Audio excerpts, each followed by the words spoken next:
Welcome to Politics Done Right. I am your host, Egberto Willies. This is a progressive program that will take the mystery out of politics. This is the program that will encourage you to make sure government becomes we the people. Whether you are liberal, progressive, conservative, or otherwise, you get to air your point of view. We are an independent media outlet that, unlike mainstream media beholden to corporations, we only owe allegiance to you.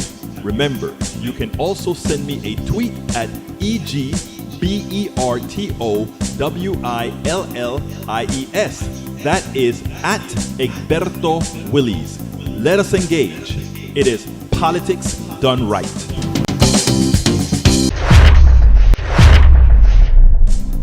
Well, folks, welcome to one more edition of Politics and Right. I'm Egberto Willies, your host. Thank you so kindly for being a part of the show. We are going to have, as usual, a great program for you today. I have an interview that I did earlier with Elizabeth La Rue. You'll be hearing from her in a second. But beforehand, let's welcome folks aboard. Welcome aboard. First in the house today was Patrick Magner. Says meow. How you doing, Patrick? Great to have you here. Second in the house today was Yvette Avery Herod. Great to have you here. Yvette from Atlanta, Georgia. Patrick from Houston, Texas. We also have in the house El Senor Michael Rudnin, who is here and ready to go. Ready to go. Anyway, folks, we have a lot to talk about. We got a lot, mucho para qué hablar. Así que vamos a comenzar early. We're going to talk early. Michael says, Boeing soft secession. Blue states explore withholding tax money from federal government. I saw that on a TikTok. I didn't get a chance to research it, so I didn't bring it to you guys. But thank you for bringing that up. What if California stops sending its tax money to Washington? What if Massachusetts refuses its federal agents use state databases? What if blue states with the biggest economies just said no to federal government they don't trust? These aren't hypothetical questions. An Instagram video reveals that Democratic governors are quietly behind the scene doing that, And that's when folks realize that the red states are, in fact, beggar states. The red states are takers, most of them, that is. The blue states are givers. They're providers. They're the ones subsidizing the red states. They don't tell you that often, but it's a statement of fact. Newsweek, green card holder mom held by ICE for 10 days, speaks out. Jemmy Rosa, my mind right now was just kind of like, I'm going to say goodbye to my kids. Am I going to see them again? What's happening? I just start thinking the worst. It was hell to me. I don't wish what happened on me to anybody. It is evil what these people do. Boston Channel 25 investigates Canton mom speaks out after 10 days of immigration detention. You guys can go read that on your own. Egberto, a 3-minute short. I have no words to describe this horror. Don't know if you have time to play. I will see after we're done. But as soon as I'm done with the program today, I have to head out to my congressman, Dan Crenshaw's town hall. It should be a doozy. We'll see how it turns out. But I don't just stay behind the cameras. We also have to be out there in the field. Carl Cox in from Riverdale, Georgia. Thank you for being here. Paul Fleming from Powder Springs, Georgia. Welcome aboard. Michael Ratten, of course, from Brooklyn, Texas. And the chat, we've got Jamie Kurt that is Substack. Jamie Kearney, Mary Adamski, Janet from Alabama in the house. Welcome, Janet. Elizabeth La Rue. Elizabeth, I'm about to play the condensed version. Well, actually, I just kind of took out some of the empty spaces from our great interview today. I think you'll enjoy it. Please make sure to share it. Tonight, I'll turn it into a complete blog with references as well. Pamela R. Daniels. How you doing, Pamela? Great to have you here, my dear, beautiful lady. Judy, welcome aboard. Let's go ahead and get that started because it's a long one. Let's go ahead and get it started right this minute. Welcome to another edition of Egberto Off the Record. Today, I'm going to have a chat. I'm honored to have Elizabeth La Rue. I hope I said the name correctly. And she is of the how do you say that? The conscientious immigrant. I want to welcome you to another edition of Egberto off the record. How you doing today, my dear friend? Thank you. Thank you. Yes, I am well. And it is The Conscientious Emigrant is the publication that is my primary publication, which is for my conscientious immigration services. And I also have a publication called Starving Jungle Fever, which is about the racialized hostilities and unpacking the baggage of being an interracial family. So, yeah, but that's not what we're here to talk about today. We're here to actually, the reality is, my dear, is we're here to talk about whatever is important. And you know what? Who else many times guide our conversation? Some people ask questions and I follow them.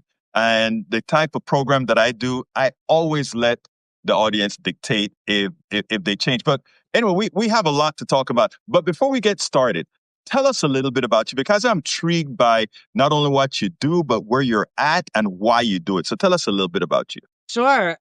So I am born and raised in New York. I grew up there and stayed till I was 30 years old. I was a teen mother. I was in an interracial family. And I went through education spanning issues from women's studies and, sort of race, class, and gender analysis until I finally went to law school and studied environmental law. So my career has been a mashup of these issues surrounding environmental conservation and equity and societal oppression and, all of those dynamics, both in the US and globally. And then in 2022, after many, many years of thinking about it, my husband and I moved from Florida to Mexico. And the primary driver of that, well, I'll say two drivers of that were racialized hostility toward us. My husband is a Black man, and I read about that on Starving Jungle Fever quite often. And gentrification of where we were. And so after being in Mexico for a little while, and I should mention also, I had a lot of experience with the US immigration system, having grown up in an immigrant population neighborhood and having been previously married to a Latino American immigrant who I helped get his permanent residency in the US. So after we got here, I started finding myself talking to other people who wanted to leave the US for similar reasons. At that point, we did not know what the 2024 US election was going to bring, but we knew that the rise in fascist sentiment was there, right? We were facing it in very real terms at the grocery store, in the parking lot. And so I started talking to people about our move and how to emigrate and did a lot of research and studying. And then I launched my own business line, which is Conscientious Immigration. And we focus on people who want to leave the US because of these dynamics, and particularly people who are, marginalized in the sights of Project 2025 and who are conscientious about their impacts on the places where they're going, intentional about not replicating these colonial patterns and gentrification. So that's kind of where I am. But what has been getting on my nerves lately, and what I wrote about, and what But you, before you go there, because we want to talk about what you wrote about, but before we go there, I just wanted to say how impressed I was when one of the first thing we discussed with you moving to Mexico, that you said you wanted to ensure it. I'm paraphrasing now, but you wanted to ensure that the impact that you had on the community where you live and where you're bringing people to live is not negatively impacted by the difference in consumer power of those coming into the community. I think, in as much as we want to talk about that paper, believe it or not, what you're saying there is not only impactful in Mexico, it's impactful in every area underdeveloped in the United States where people are seeing it as a cheap way to build capitalist wealth. So let's expand on that a bit more. yeah, absolutely. And I will say also that there's a really strong nexus between this trend of, neocolonialism, gentrification, and environmental destruction. So one of the things that happens, and this happens in the United States, it's happening in Puerto Rico now, it happens in Florida, is that when we have natural disasters that come in and essentially make places unlivable, make developed areas unlivable, the local populace, if they're poor, and particularly if they're Black or Latino, they get pushed out, they get displaced, and then developers come in there. I mean, developers are sniffing it out, right? As soon as the NOAA makes an announcement that there's a hurricane coming, the developers are sniffing out that property. And then they're building luxury high rises. And, I mean, obviously, we know this is a story. And so the environmental nexus is also really important. And to your point about the consumer power, another environmental consequence of that outsized consumer power is that people who have what is considered a little bit of money in the United States can come to a place like Panama, Belize, less so in Mexico. It's getting a little harder in Mexico because it's getting more expensive. But, purchase a big swath of forest and tear it down. And I mean, people who are not in the environmental field, I was working in environmental policy for 20 years. They don't necessarily know all of the implications of doing that, but I mean, it's catastrophic. And, they'll level a forest and they'll put up, a set of condos, and maybe they'll live in one and then they'll rent out the other to tourists. And it's at inflated prices, which then drives up the housing prices for everyone else. In Mexico City, there's serious backlash, protesters and all of that. So, there's a nexus between the economic impact, the environmental impact, and the cultural impact, which is what we hear about all the time. And I think my first article that really took off on Substack was called How to Avoid Being an Ugly American. And that was focusing largely on the cultural aspect, the sort of moving to a Spanish-speaking country and not speaking any Spanish, and demanding that things are done your way, and not, demanding that the types of products that you want will be there, and then putting up a cafe or whatever that only caters to expats. And I mean, case in point, one of my clients actually told me the other day that they had visited Honduras, and they had come across what my client described as a cult, an expat cult, and they had established sort of like this HOA type of Mhm. situation. And they had to, you had to apply to be part of it, and I mean, it sounded like these whites only It's colonies. segregation. Yeah, it's a sort of segregation. Absolutely. And the idea, if you're going into another country, you should be wanting to go into that country to integrate, to understand, and to enjoy the culture. I mean, that is wherever I go, that's what I want to do. I'm not trying to carry a little Panama to the United States. I'm not trying to carry a little United States to anywhere that I go. I'm there to be a part of what these people are. Exactly, exactly. So when I was thinking about, okay, I want to help people leave, but number one, I want to prioritize people who are leaving for the reasons that we were leaving, which was safety, really. I mean, it was about safety, psychological safety and physical safety in our case, because we were in Southwest Florida, like, Confederate flags flying. Mhm. I've written ad nauseum about this. It was scary.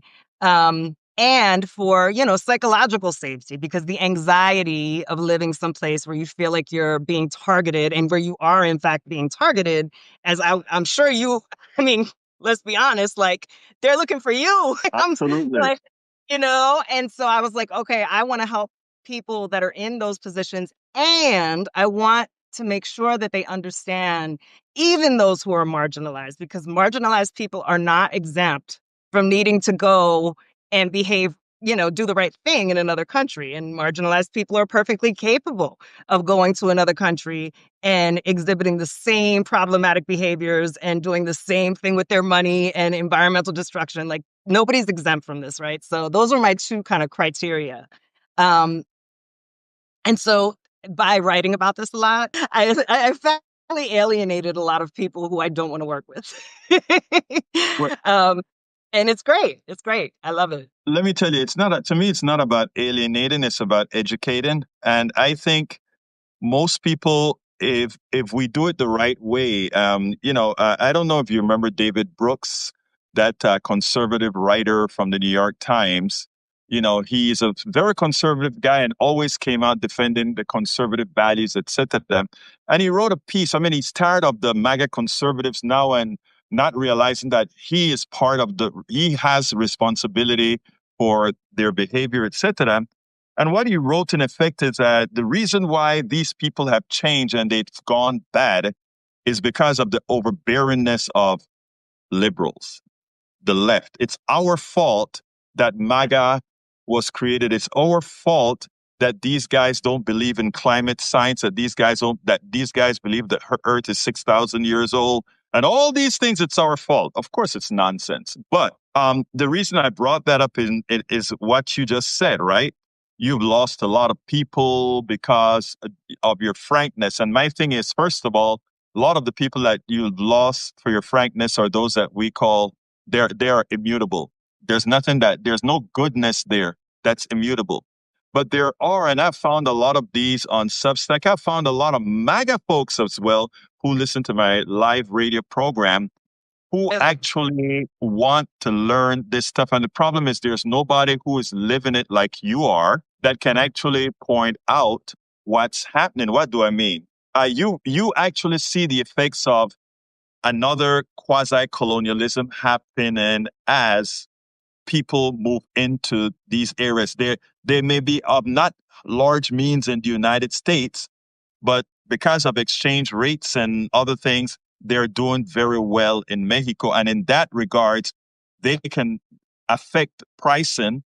And if they don't understand that and find a measured ground where that there are certain economic things they cannot control, but there are other things they can. They can give, they can donate, they can open things. I mean, there's so much you can do when you have the means to do it. And you educating folks ensure that when they go over there, they actually have it's conscious within them that there's a cause and effect when they move over there. So on that issue and on your ability to do that, thank you. I think it's important that we have more people like you that will take the bull by the horns and say, we're not just going to do the easy thing.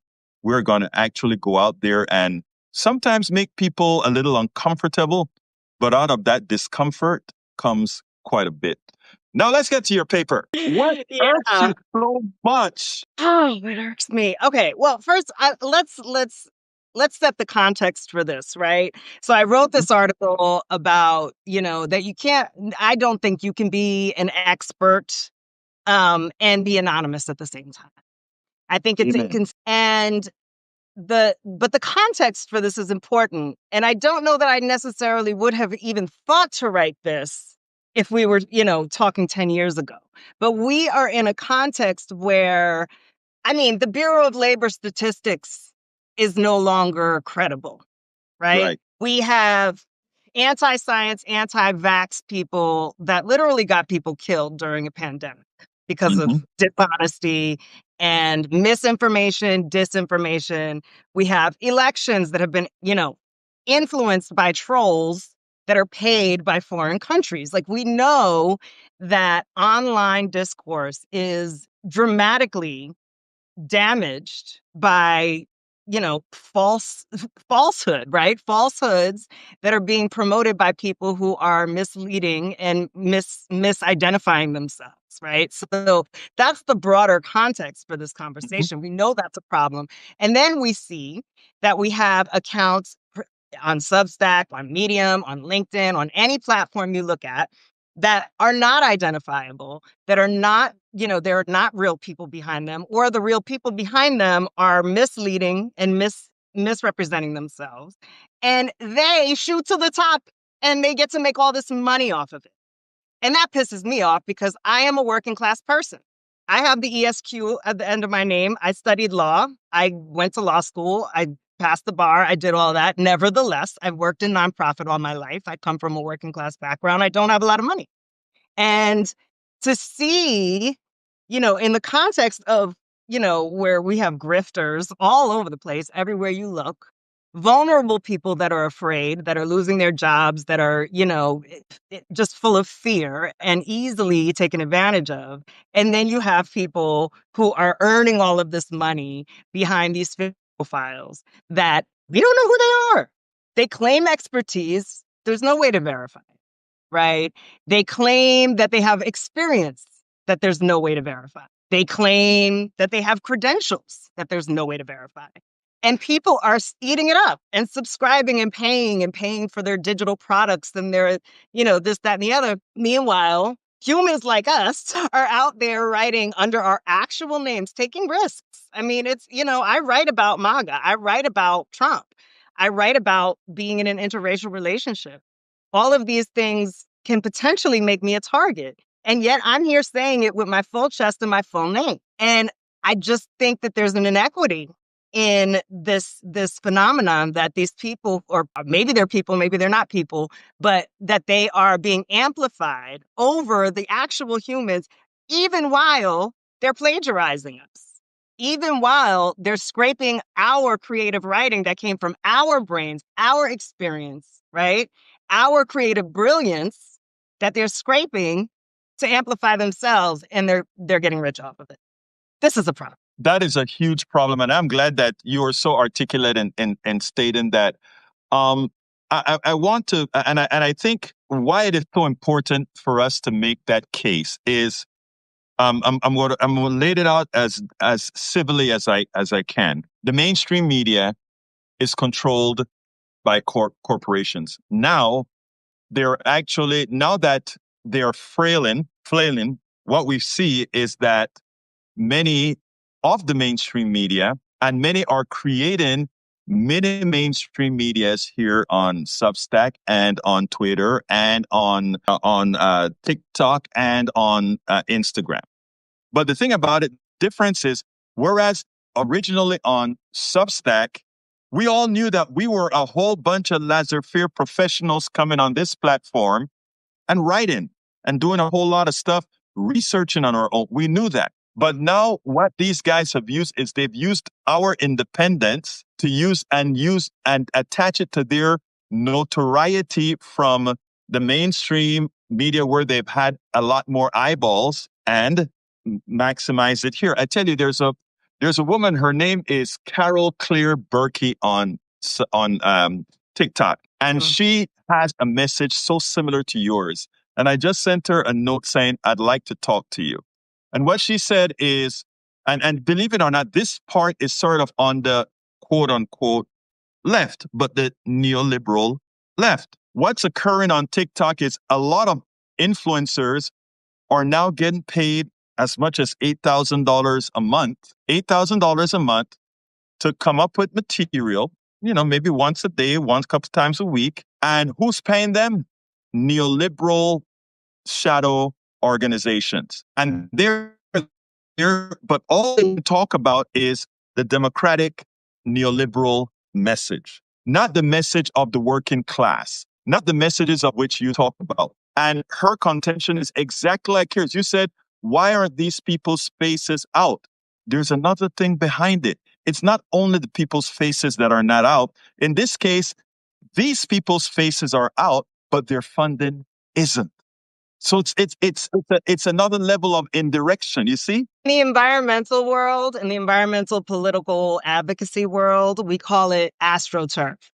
So Right. as opposed to grassroots, it's astroturf. It gives the appearance of authenticity when the actual people pulling the levers are associated with companies that would preclude them from being involved in the conversation at all, right? Because they have a conflict of interest. Mm-hmm. And it's part of the same overall trajectory toward fraudulent, opaque sort of leveraging of, people's images and people's reputations to advance their agendas. And, I'm just, to me, look, it's perfectly okay to be in to have the position that you have and say what you want to say. Exactly. Even if I disagree with you. But don't piss on my leg and tell me it's raining. That's Right. something to say in New York. And it really, really bothers me that we have people. I'll give you to the point about compensation. This bothers me. Okay. And if this bothers you too, people out here, show me some hearts, because this really, really bothers me. When people say, well, the reason I write behind an avatar and a fake name on Substack or wherever is because I don't want to get fired from my job for stating my political opinions about Trump, about MAGA. I have clients that are conservative, my employer's conservative, blah, blah, blah. Okay. So you're telling me that out one side of your mouth, you're telling your clients and your employers that yay, Trump's all good, so you can get that check. And then the other side of your mouth, you're over here talking behind this avatar and this fake name and saying, oh, MAGA's the devil and blah, blah, blah. You're getting paid by both of them. How is that fair? Explain to me how I should respect you and how I should take your position as equal to mine when I'm here saying it with my full name. And I'm here at literally ruling out. I mean, I don't have MAGA supporters. I can tell you that right now. I won't take a client if they tell me they voted for Trump, period. Because to me, that's inconsistent. How am I helping people leave the United States because they're persecuted, and then also helping this person who voted for someone who persecuted them? No, that's me. You don't have to take that position, but that's how. That should be the position. I mean, it's not But about me. how you're doing that on Right. Substack? You want to protect your conservative clients over here, protect yourself, insulate yourself from any economic consequences by catering to your clients under your real identity, and then you want to be over here talking about how MAGA's the devil and making money from people who believe that. No, that's duplicitous. It's actually called double dipping, right? Yeah. So I mean, I tell you, we have to be careful about all of that, right? I mean, and how we actually, and it's not only about the people that are doing it, but it's a corporation that we claim that we as people say, oh, good corporation or whatever. I have a friend, very good friend, executive, worked for a corporation, an oil company that decided they wanted to look good. They went ahead and they created this renewable fuel kind of a deal, and this person became an executive in that company that they spun off, all that good stuff. And as soon as Trump came into office, that spinoff that was making a whole lot of money off of Biden's subsidies, they didn't give a damn about anything. It was shut down and everybody laid off. It was right? greenwashing. Right. And that's the same thing. That's the same thing with Substackers or TikTokers or Instagrammers, etc., who come on this platform and mislead our friends. But let me tell you, the truth of the matter is this: it's not hard to figure out if people are informed about how to look at these things. And if people are informed, they can make the right choice. You and I, this is my job. My job is informing. My job is creating videos for the our progressive movement, etc. That is all that I do. That is all that pays me. When somebody becomes a subscriber, that is how I am funded. It irks me, however, as you say, that somebody, because they have notoriety. First of all, I rank against the mainstream media. Yesterday, let's give an example. The day that they went on and they invaded Bolton's home, that's all the mainstream media spoke about 90% of the times. Nothing changed, no new information, nothing. But at the same time, in a couple months, people are losing their subsidies for their health care. They're going to, instead of paying $700, will pay $1,400 for their insurance bills. People in nursing homes starting next year, when they're reevaluated for Medicaid, a lot of people that are not poor but are marginal are in nursing homes on Medicaid. And as soon as the price of their home appreciates, they will, on requalification, lose their Medicaid. I can go on and on with issues that I've itemized bill after bill that's in this bill. Americans, those of you that are listening to me right now, a lot of folks don't know that, Elizabeth. A lot of folks don't know that. But the mainstream media continues to speak about this. The issue of 2 kids getting killed, murdered yesterday, is something that should be on everybody's should have been on everybody's lips, not when these kids got killed, because these mass shootings occur every day. Not, it's just that these people are worthy of being on TV because it's the right kind of people that got shot up yesterday. But people are shot up every day. There are mass killings every day. And they have this narrative now, the one time in I don't know how many years that the person who was a shooter, the murderer, is a trans person. They were jumped right on that. Oh, but They let me jumped tell you, right on that. But I was so to find out about your typical 20-year-old white cis male that does it, who are the leading demographic in mass shootings. But yeah, I know. Let me tell you what gave me pleasure on this one. And I hate to use this and say pleasure because it's not real pleasure. But that is an argument the MAGA callers to my program this morning brought up. Oh, look at who it is. It's a lefty trans person that committed the crime. And I made them go on because I wanted them to go on and on and on. And then I said, first of all, that's not the issue. The issue is that person who had mental problems, not because of a trans issue, but had mental problems, was able to get 3 guns legally, were able to buy ammunition. This has nothing to do with trans or not trans or whatever. Could do all these things because all the laws that we attempted to pass that would have mitigated that killing, the NRA, the Republican Party, and neoliberal Democrats refuse to pass the policies that would solve that issue. Yep. I mean, and then put me to ice. End of discussion right there. End of discussion. Because again, look, when you are on the right side, you can't bring up all this ancillary junk, but you have to be ready for that. And guess who's ready for that? We are, Elizabeth. We are ready to answer those questions. When I'm watching these pundits on TV, I'm asking, why didn't you say this? Why didn't you say that? Why aren't you doing that? But they're getting hundreds of thousands of dollars to be the professionals. And you and I who live it, you and I who live with the working class, because we are the working class, we have to convince our listeners, hey, we are worth a paid $5. subscription. Guess what? We tell you the real story for cheap. And if you listen to us, we can actually change the country because there are a lot of us. It's more of us than those who are misleading you. But they are a part of the same, Elizabeth, they are part of the same cabal. It's a closed circuit talking among each other as we sit down as spectators and watch and pay them for our own demise. Absolutely. And we already know that the silencing of dissent is on the agenda. So not only up against the inequity financially speaking and in terms of visibility and platform, amplification and all of that, but at a certain point there's going to be consequences. There's going to be consequences for us. And that's why I'm like, no.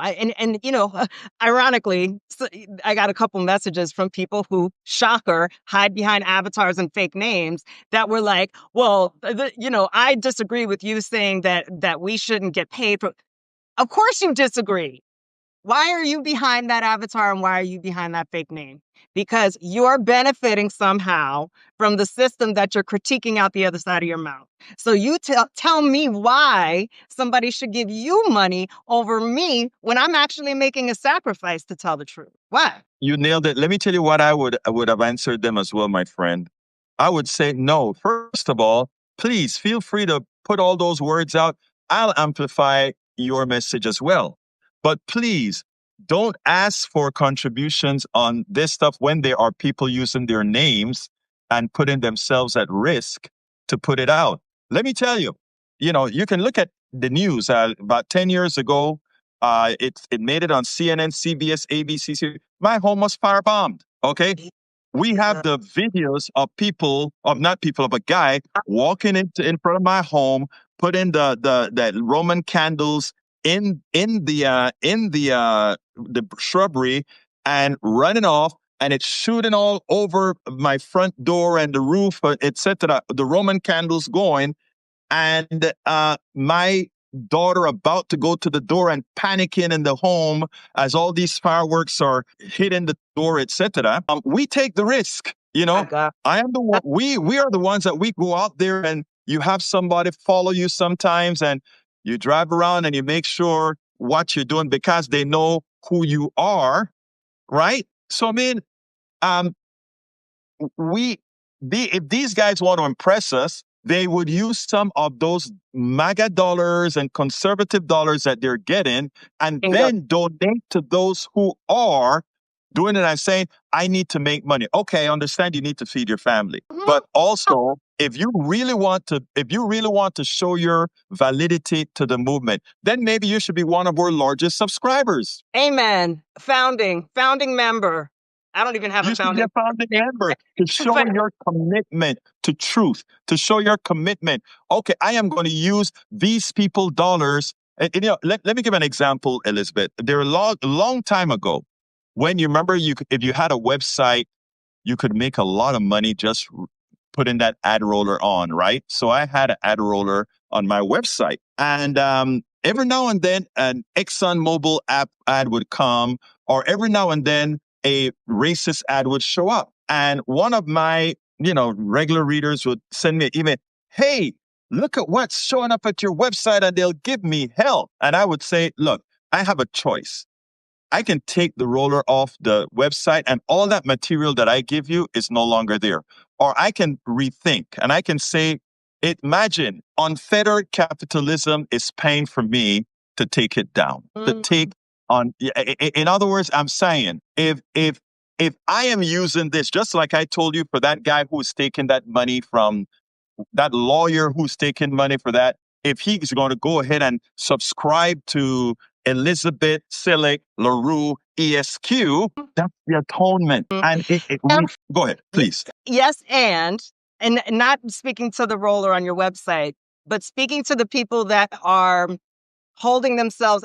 There's an additional responsibility on top of what you're talking about with the financial contribution and the acknowledgement that okay, I am prioritizing my day job or my clients that are conservative, and so I can't show my face because I will lose that business. Yes, take that money and amplify the people that are putting themselves at risk. But on top of that, though, my additional problem with people who are holding themselves out as experts and writing as experts is that regardless of whether they do that or not, they cannot be trusted and they cannot be held accountable because you don't know who they are.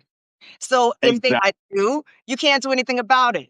If they defame you, and you know this about trolls, right? I mean, the bulk of people that say the worst things about me, the things that have been said online by people that are not people, right? Who have tens of thousands of followers, right?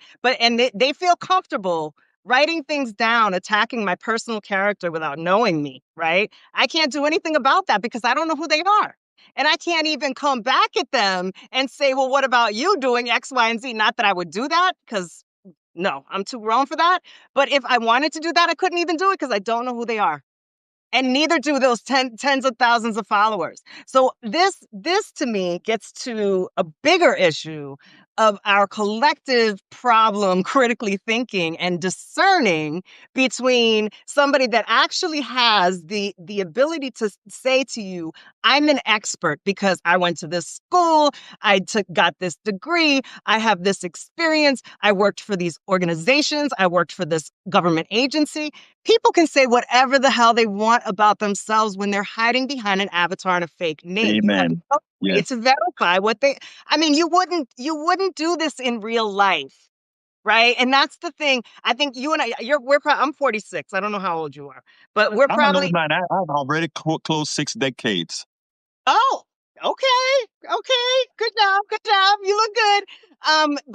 But my point being, we are from the era where we didn't have the internet, right? So the idea of putting your trust in some phantom, hidden, masked creature that may or may not even be human in order to gain expert advice on things like finance and law and immigration, and to digest media that is holding itself out to be accurate and factual by people that you don't know who they are. That's a problem. That's how we got into the mess, right? Like the Russian propaganda was delivered through nefarious Mhm. means. And so even if you are doing all that, and let's say you're a real genuine person and you're really trying to do the right thing, and you're like, the way I can do the right thing is by spouting my opinions online, but behind this mask. And then you go and support all these people. You also can't sit there and tell me that as between me and another person, and me as between me and you, they should listen to you more No, because hell you are. that is importance of your paper, Elizabeth. That is the importance of this discourse that we're having here, right? Because we can't when somebody picks up on Substack, whether they get it through search engines or they get it through an email or however, they are not there necessarily to think about uh, all the things that you brought up. They don't do that. Nobody does that naturally. But Scroll. when you, right, but when you bring it up as a subject for all of the people that are listening to us right now, the next time they see a paper, they're going to start saying accountability. They're going to start saying, should I listen to this person more? Or if they get a difference in opinion between what you have to say and what somebody hiding behind a mask has to say, because of what you did with your paper, people Oh, would have a second thought.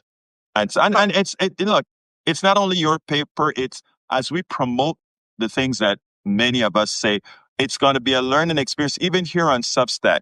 We have a whole lot of mainstream media people coming on to Substack. They've garnered tens of thousands of paid subscribers while we are trying to get hundreds. They are getting tens of thousands of these paid subscribers. And what they're doing often is regurgitating what they did on mainstream media, which you and I and a lot of other folks right now understand. We gave that example of the coverage of the last week, how poor the coverage of the last week that actually is impactful to the lives of people are. But as we start to speak about this, not in some sort of an envious way, look, that Acosta came I'll on be and the got. well, I'm envious. I would like to be able to pay my mortgage off of Substack subscriptions. Yes, But I am. no, I know you said you're envious, but no, Elizabeth, I'm not going to let you slide with that. I won't. You want to be given your worth, Elizabeth. That comparative worth, right? It is the same thing that I talk about the capitalists being the parasites and the rest of us being the workers, right? In other Yes, words, the yes. people always talk about the reason we want capitalism is because, as Gecko said, greed is good. Greed is not good. In fact, it's worse than that, because if all of us were greedy, there would be no Gecko. I know Gecko is imaginary. I don't know if you saw Wall Street, the movie. But if you haven't seen the Wall Street, the movie, Gecko is a master capitalist that says greed is good. And the only reason capitalism works is because people are greedy and everybody wants it. It's false. Most people are not greedy. Most Correct. people are good people. That's Correct. why you have an engineer working for a salary, while the person who actually makes the money in the company is the capitalist. That is why you have the teacher teaching, moving knowledge forward, while the people who make the money is the capitalists who don't want to pay the taxes for the teachers who educate his kids. Yep. When you look at the doctor is the one doing the work, but the person who owns the hospital, the insurance that insures that doctor, the hospital at which he works, who owns the stockholders in that hospital, they're the ones that make the money. The doctor does the work. He has to pay high insurance rates. He has to pay for his high education rate. You, as a lawyer who helps a lot of people, has to pay that very high amount of money that educated you for the work that you're doing. So Oh let's yeah. get real here. I put in loans until the day I die. Right. Let's get real, Elizabeth. Let's get real. You are not envious. You are asking for what you're worth. You're right. You're right. No, You are asking for what you're worth. but what I will say is that I don't I don't feel guilty about stating very clearly that I think rather than putting subscription dollars in the accounts of people who are either bought and paid for, right? Or anonymous, and instead subscribe to people like Egberto who are educating you on Or what's happening Elizabeth, in right? business, or on me for telling my personal stories, for advising on how to emigrate conscientiously, or all of it. In that article, I tagged a bunch of other authors that I know are Oh, real thank you for tagging me. I saw you tag me, and I'm like, I'm honored. I mean, because I people that respect your writing. Thank you. I respect everything that, every time I tune in, which I don't do much because I do serve clients, so I can't be on. So that's the other thing.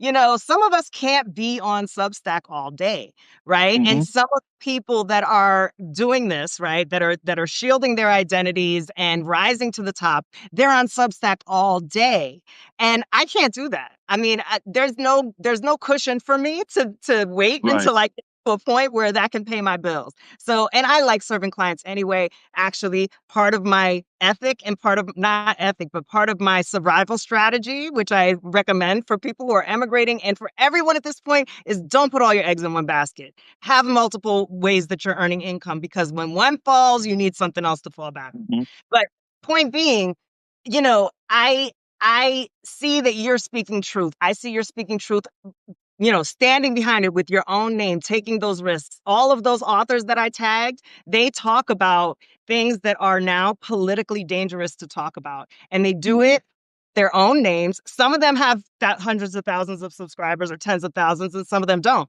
But they do it behind their own names. They stand by what they say. And that's who you should be putting your money in the pockets of. And all the anonymous accounts out there that are going to say they don't like that, you're the exact reason why I'm saying it.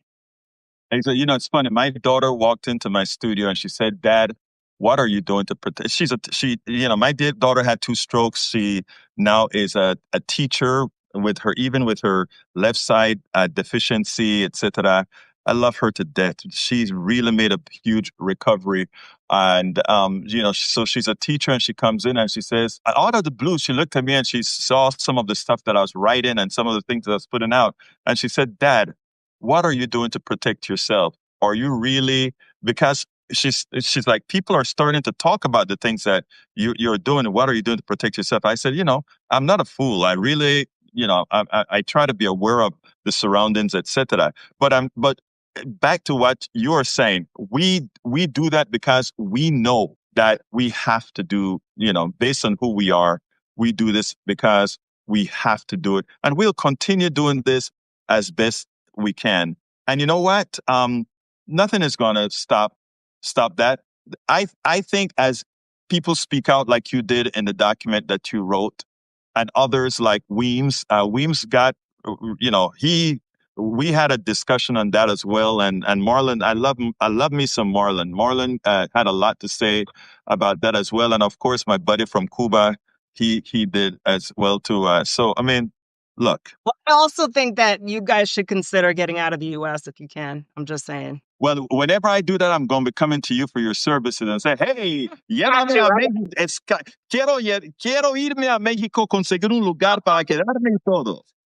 I love it. I love it. I've been coming to Mexico for 14 years because I'm a Hmm. scuba diver. That's, my environmental background is Right. part out of my love for the ocean. And man, it's amazing. And yeah, I mean, y'all both should consider it. Yeah, but let me tell you. Let me tell you. It would. As I get older, like I said, I finally reached my 6 decades. I can't believe it. I'm like, oh my God! You mean as soon I will be able to say I am going to choose Medicare and not Medicare Advantage, like I've been telling people for decades. It's starting to feel good. You 40-year-old woman, let me tell you, when you hit that point and know that, well, maybe I won't have to deal with private insurance anymore. Well, I still have a few years away from it, but still, it's amazing. But look, we got to get out of here. So let me ask you to give me a closer. I can't tell you how much I enjoyed talking to you. I can't tell you how much I've enjoyed learning about you, because I think the brilliance that we have from a lot of Substackers that are there for the passion and are there to really make a difference, not just to get a buck, I am in love. I am in love with it. I work 16 hours a day, but you know what I can say? I love it. Because, you said, I can't be on Substack all the time. I can't either. So the other times I have to be processing videos, writing, researching. Oh, so It's a lot. It's a lot. And without having that, huge platform making all that money, you can't hire other people to help you out with it exactly. either. And some of these people damn sure can. To close it out, I will say we are losing our humanity collectively. We are losing our humanity and our contact with other humans at a human level. And it's having consequences. Asiana Teppenfart, I think that's how you say her name, I'm not sure. She wrote about this new AI-centered religion, people thinking that AI is God. There's an AI cult now. I mean, this is how deep people are having relationships with ChatGPT. This is Mhm. insane. This is sick. This is not normal. This is not healthy, and it's not inevitable.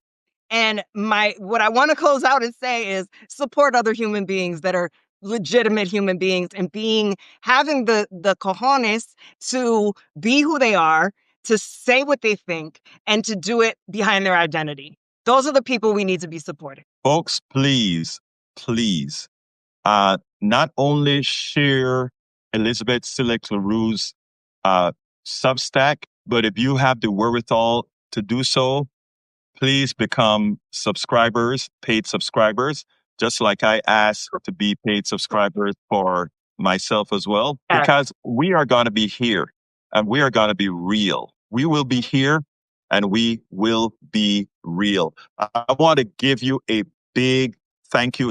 It was my honor to speak to you, Elizabeth. And I hope we do this again. No, we do this not again, but we do this more often because I think this is something people need to hear about. And for those that are listening, those that are watching, I want to thank you for your eyeballs. I want to thank you for your ears.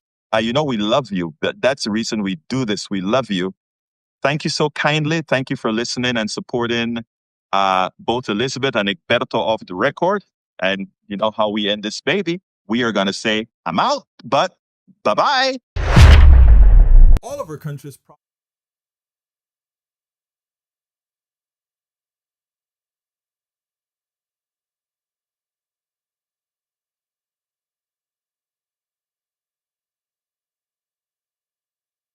What's going on? There we go. I don't know what happened. I think it went to sleep on me. Anyway, I hope you guys enjoyed that. Somebody said that I'm full of it when I talk about the firebombing of the house. Let me tell you something.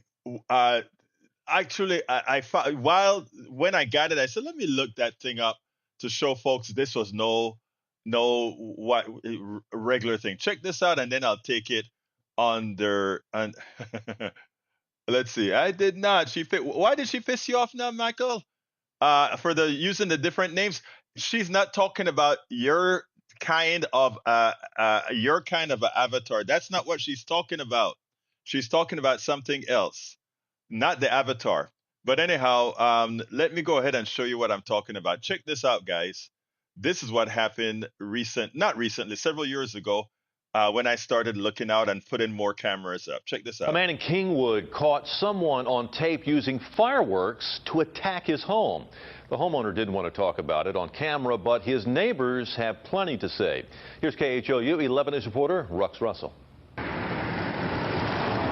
Along the tree-lined streets of a neighborhood known for its quiet nature. Not something you expect in the suburbs. Noise over a brazen prank few here can understand. It's really quiet out here. I mean, with my dog and my 2 kids, and you definitely don't expect that happening. We traveled to Kingwood after a homeowner sent us this surveillance video recorded late Sunday night by a camera in front of his house. You can see an intruder placing a fireworks rocket in one of the homeowner's trees. Moments later, it ignites, sparking a chain reaction of bright flashes that lit up the night sky. That's awful. Yeah. We shared the video with people who live near the home where it happened. I am really shocked. I can't believe that they would do something like that. That was personal property mailbox and seemed older and some hateful to me. A sentiment shared by the victim, a well-known political activist in Kingwood, who told us the person who did this could have hurt someone. And that's why Houston police are trying to locate the man responsible for the fireworks. I mean, he'll be in shock. That frayed a lot of nerves. In Kingwood, Rux Russell. So for those who kept on saying it didn't happen, we had somebody in the thing saying, "Oh, they really didn't do that." That is only one of the many things that I got. I got feces in the mail. I got dead animals. I mean, you name it. And this is the kind of stuff. So when we hear Elizabeth talk about people who are doing this doing this kind of work silently, where they are working for MAGA in the afternoons with their faces open, but at the same time they're working anonymously on Substack. This is what she's talking about. Those of us doing the real work, yeah, we're taking risks, and we're taking risks, while the others, not so much. So I don't know if that is. I'll scroll up, Michael, to see what it is that you're talking about, my brother, and then take it from there. I had another video that I wanted to show, but I'm out of time, and I have to get to that. I want to get to that thing early. I want to get to Mark ATL. What happened to Brother Egberto? I don't know what happened to Brother Egberto. Tell me what happened to Brother Egberto. I'm here. Anyway, I'm going to the Dan Crenshaw, my congressman, Republican, MAGA guys, town hall now, and we're all ready with our setup to get it all done. I just want you guys to see that we're going there to get real stuff done. And here's the deal. If they don't let me in, I'm going with my press credentials and everything. If they don't let me in for that, that will be the story. That will be the story. All right, Michael, I'm sorry that I'm gonna miss you tomorrow, but you hang there, my brother. We'll talk. And if you have anything to tell me, just send me a text message if you want to tell me that stuff and that you're talking about. Let's see. I'm sorry that happened to you, Egberto. Did Mike Cizek do any jail time? That is funny. Good to see you in good health, brother Egberto. Someone posted, sorry that happened to you, so I got concerned. Oh, no. I was just showing it because when I was speaking to Elizabeth about it, somebody said, that really didn't happen to you, etc., etc., etc. And I'm like, no, that is one of the nicer things that have happened. A lot of crazy things have happened doing this kind of work.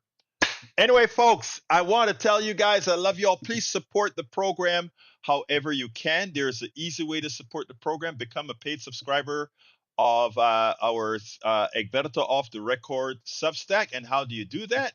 Just go to politicsdoneright.com/newsletter, politicsdoneright.com/newsletter. I'm putting that in both chats. And look, we get the job done, and we are going to change this. We are going to make sure we don't become an autocracy, because we're not going to be sitting back on our rear. We're going to be out there in the streets. We're going to be out there online. We're going to be everywhere. And you know what? We have great posses. Cindy Hendrickson here in Kingwood. I just got off the phone with her before I came onto the program. I just had to tell her how proud we were of being the organizer here in this area, getting a whole lot of people together to really push back on what's going on. Housewives, small business owners, everybody playing their part in making that change. And you are playing your part in making that change as you go ahead and share these things as well and do what is necessary. Anyway, folks, thank you so kindly. Love you all. My name is Egberto Willies. This is Politics Done Right, and you guys know how I'm going to end this baby. I am what? Out!